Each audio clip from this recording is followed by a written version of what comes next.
Hi guys, welcome to the dark, dirty, spiry depths of my basement where my laptop lives, and I'm gonna try to shed some insight on the wonderful world of reselling.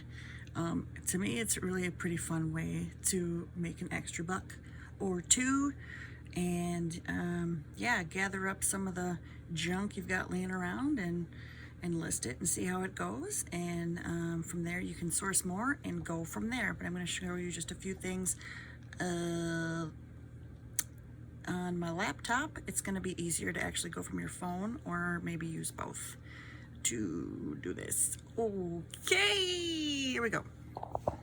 So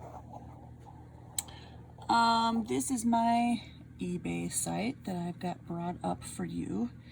And before you decide to list an item, what you want to do is search the comp, is what they call it, or the completed listing, to see what something has sold for. I follow some people on YouTube. I follow somebody named Harry Tornado, and I also follow somebody named Walter Blake Knobloch. And they both are resellers. Harry Tornado mostly sells on eBay, and WBK mostly sells on Amazon, but also sells on eBay and some other sites sometimes.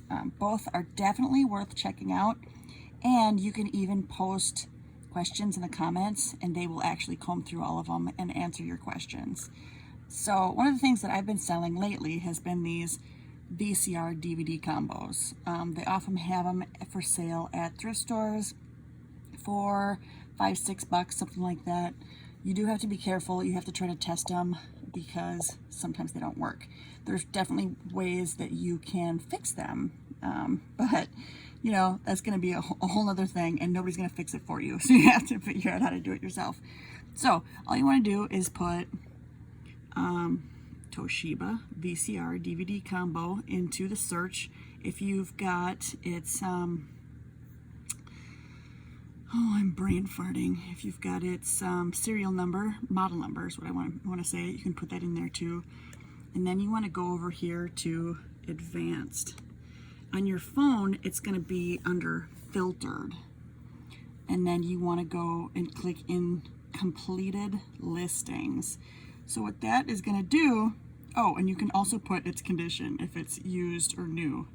Obviously, there's not a whole heck of a lot of new DVD VCR combos, but there are some if somebody's been hoarding it forever. Click on search, and the ones that come up in green are going to be what has sold recently. So like you see, this one got one bid, $46, and the customer paid for shipping. Oh, and it'll have the date on there too of when it sold, September 9th. Scroll further down, you can see this one sold for $60. Buy it now, shipping, it sold on the 8th. So, you know, there's a lot of factors here as far as if the remote is included or not, and if it's a buy it now or if it's an auction. I would maybe recommend trying both. Buy it now is maybe easier, but as far as shipping goes on a heavy item like this, see, this person put free shipping, and it probably cost them a good $20 to ship it, so they maybe only made, well, depending on what they paid for it, you know, that $20 is coming out of their profit. So but anything that's free shipping is going to sell easier because people are like, oh, free shipping, yay. You might want to build that into your price too.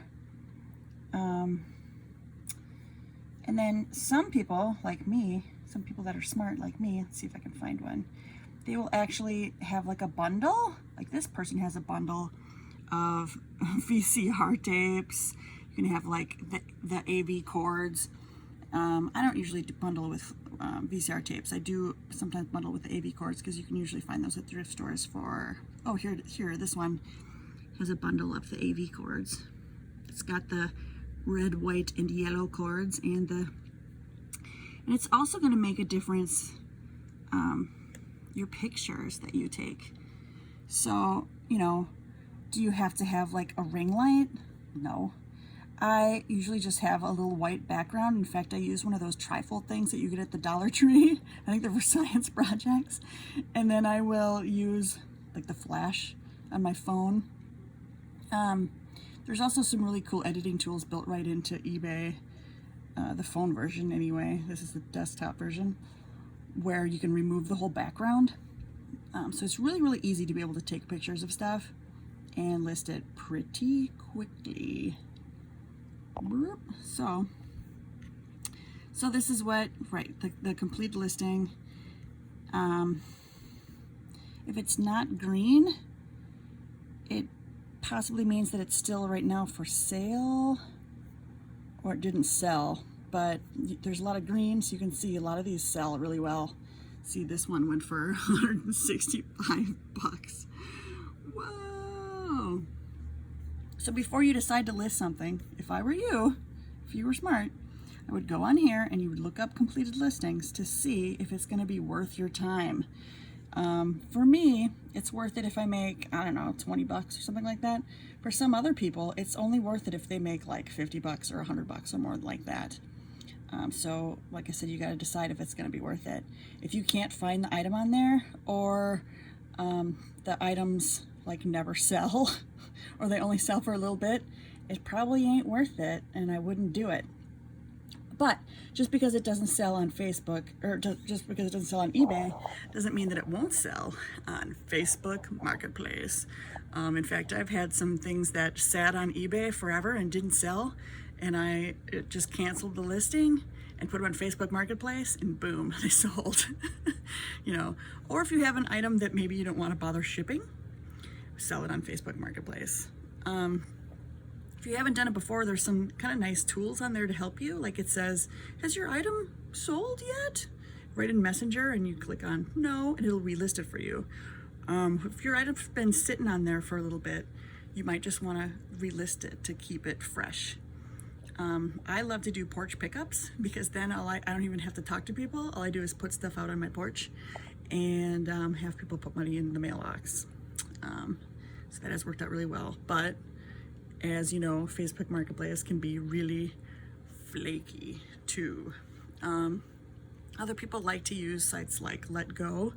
I haven't ventured into that. I figure there's just a lot more eyeballs on Facebook Marketplace and Craigslist, so I usually go with those two. Craigslist is a little bit clunkier as far as their website and stuff goes. But yeah, let me try to bring up for you things that I have sold. You go into all selling. Do do do do do. Ha ha ha ha.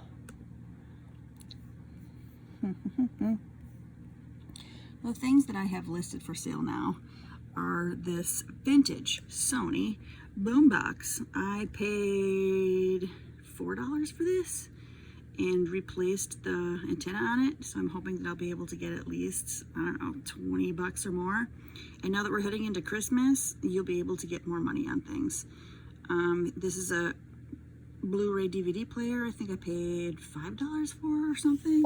If you see, I'm including the remote with it, and I'm including the AV cords. Sometimes, since I kind of specialize in older VCRs and DVD players and stuff like that, I have bought universal remotes in bulk, and then I can include those in my sales, which is just going to make it make people want to buy it more. And then sometimes eBay will tell you, you can go on here and you can send an offer to somebody. So that means maybe it'll show us, maybe it won't. You basically can send an offer to the people that are watching your listing. See how it says I've got watchers, 3 watchers, you can send an offer to them like, hey, would you like to buy my item for $20 or something like that? And you can go through all of your listings that maybe haven't, oh, over here, duh, send offer. You can go through all these listings that maybe have been sitting for a little bit. And quite often, if you send people offers, somebody's gonna bite on it. But now that we're heading into Q4, they call it, with Christmas time, people will buy freaking anything.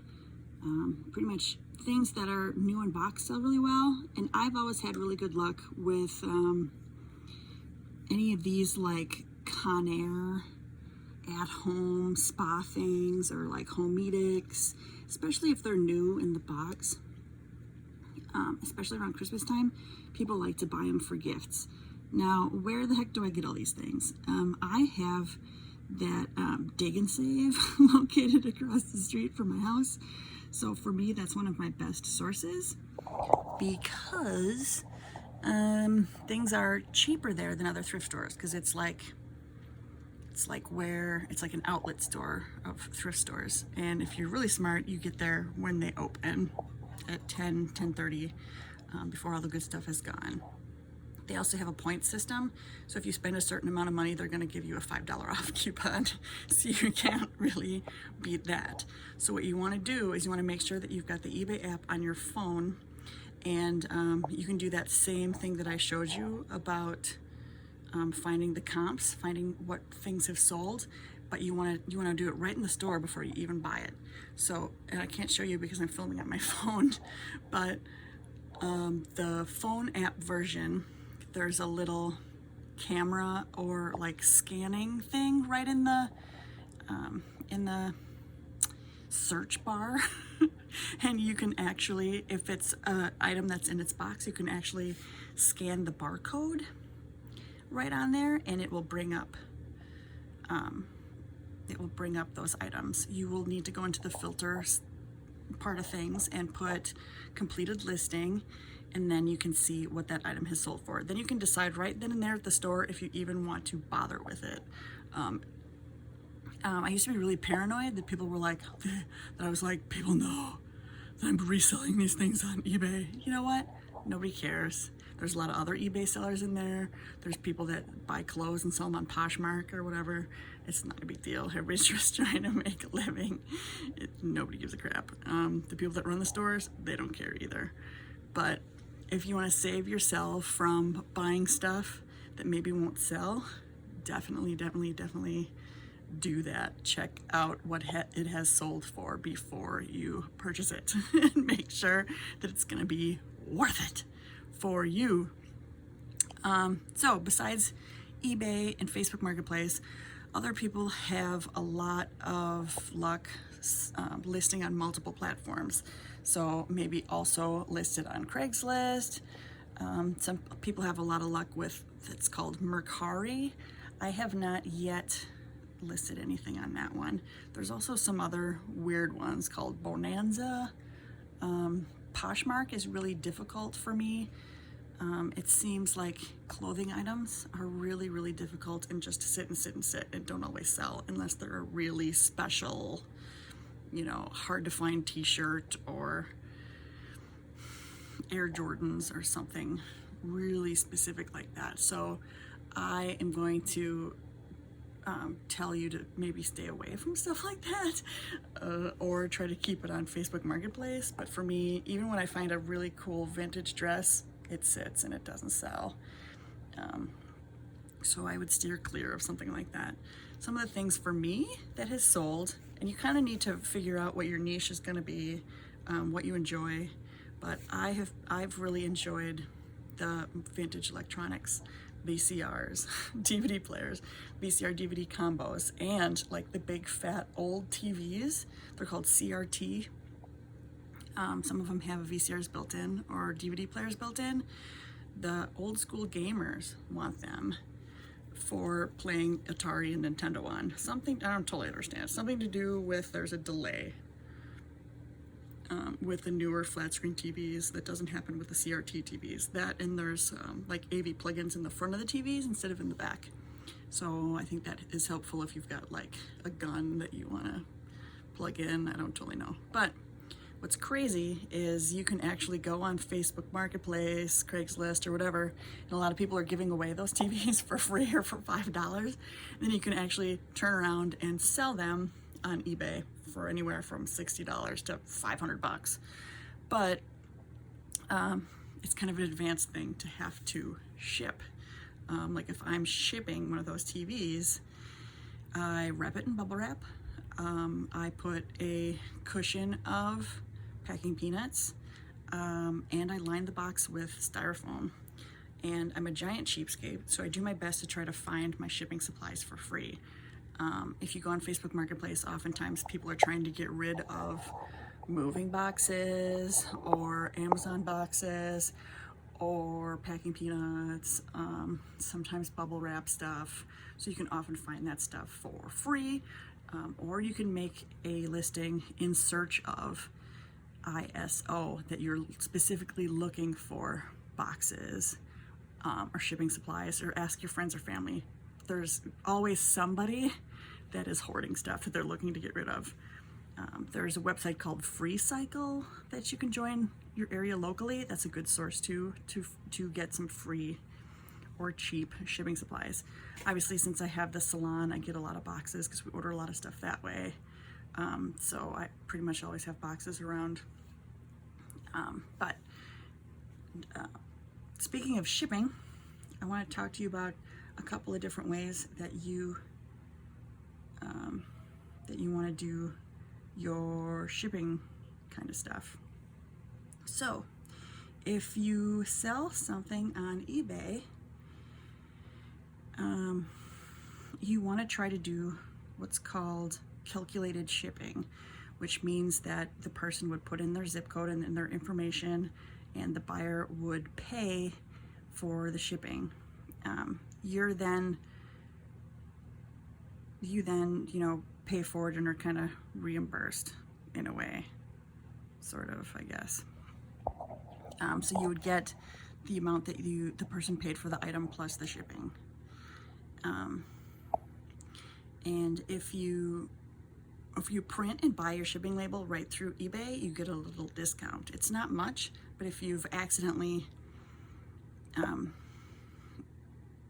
put your item in as too low, because you need to put in the dimensions of your box. You need to put in the dimensions, its length, width, height, and then you also need to put in the box's weight, and that's going to tell you, it's going to be able to calculate the shipping price for your customer. So that's the price that they're going to pay. So if you put in there that the box was smaller than it is, or that it was lighter than it actually is, then you're going to lose money on shipping. So it's actually recommended before you even list stuff, which I never do, but it's recommended to actually put your item in a box and weigh it and measure it and then list it, so that you know you're not going to lose any money on that shipping. When you list stuff on eBay too, if it's an item that's sold previously, you'll see that it kind of will automatically sometimes put in a weight and dimensions for you. They're not always accurate, but sometimes they are, so you can kind of guess.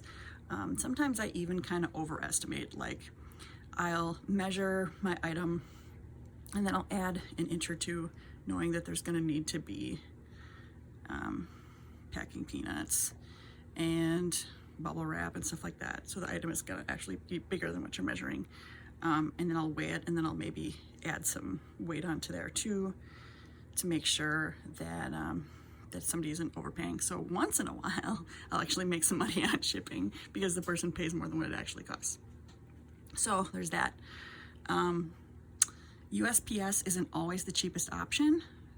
Sometimes it is, but you're gonna wanna maybe shop around if possible, even after the item has sold, and you don't necessarily have to ship at USPS if that's what you kind of quoted or they paid for. Sometimes you can ship at UPS, especially now with USPS being really